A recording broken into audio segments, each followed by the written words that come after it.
So Iris in Florida voted for you. So, we're talking about representation, and it reminds me that uh, Nichelle Nichols at one point thought about going on to pursue other projects and was pulled aside by Dr. King and expressed to her just how important she is, or she was, and she still is, to um, to the lives of African Americans in this country because she allowed people to see themselves on television in a way, in a capacity that African Americans were never allowed to inhabit as actors. Um, People of color were always relegated to, lower, um, uh, lower class, um, working class, if that. And so to see Nichelle Nichols was incredibly powerful for the community. It lifted them up. And so when we look at LGBTQ representation on Star Trek, we know and understand how important that representation is.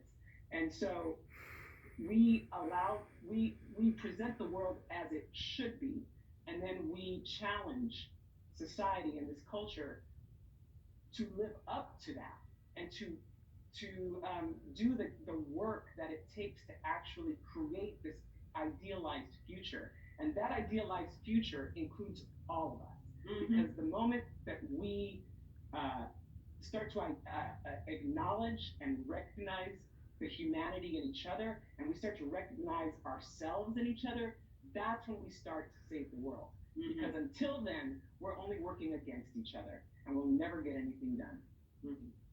The distinctiveness of gays, however, back then in the 60s when the original Star Trek was made, did not exist.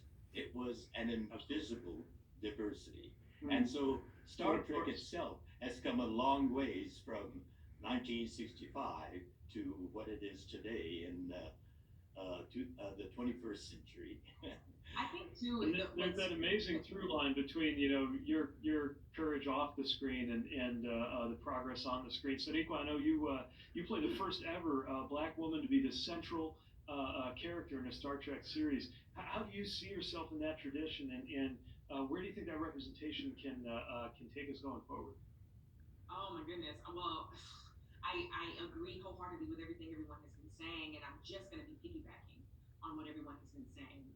But I am honored to be here, I have to say, with these amazing people. I feel that I stand on the shoulders of so many people that are here. So thank you, and thank you to all of you that are doing such amazing work on the ground. Thank you for being here with us, and for everyone that's been here with us tonight. But I think there are certain levels to this. There's lots of levels to it actually, but for me personally, I think um, going off of what Wilson, what you were just saying, it's so important not just to see yourself, but to see yourself at your highest potential. And with the kind of representation that I have been blessed to represent on this show in this iteration, you don't just see a black woman. You see a black woman who is a genius. You see a black woman whose utility cannot be quantified. You see a black woman whose efficacy cannot be quantified, and I think that's taking it to the next level. That's taking representation to the next level, and you see that across the board with all the different areas of diversity that we have. You see it at its highest potential, and I think that then is how we are a mirror, but a mirror with promise at the same time. And I think then also speaking of the collective, speaking from a more macro perspective, what I think is so powerful about Star Trek is that you see that clearly the world that you're seeing was a result of systemic change. Which is piggybacking off of what you said, Anthony, that this is something that is not tolerated, but you can tell that it was put into the systems that run our world, and that's what we need, and especially for Black people in this country right now, in the midst of this movement, it's it can be obviously it's just so gut wrenching and it breaks your heart. I have heard the saying that to be black in America is to just live with a broken heart, and to live enraged all the time because you realize that the system is not broken, that it was not designed for you, and even more than that, it was designed to be against you. Hold on. From the very beginning, enshrined in this document that built this country. You cannot separate it from the inception of the government of this country. You cannot. Slavery and the government, hand in hand. And so you can go outside and feel that you need to internalize that. Feel that, oh, okay, well, since the system hates me, why? And it makes you want to hate yourself. And I know for me, I have the utmost duty to teach my children that they have an intrinsic value, so that there's almost this cognitive dissonance when they see what the system says.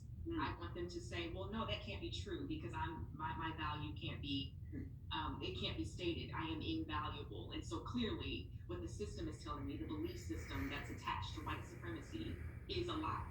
It has to be because I'm valuable.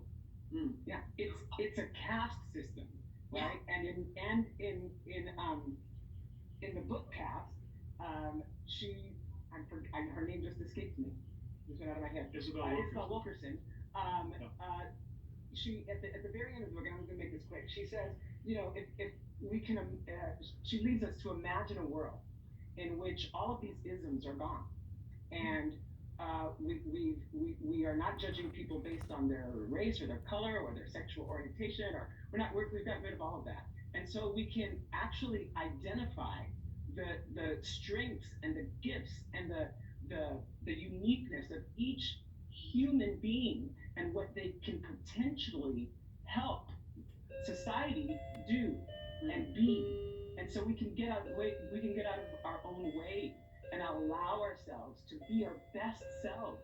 And if each of us is living to be our best selves, imagine the world that we can create.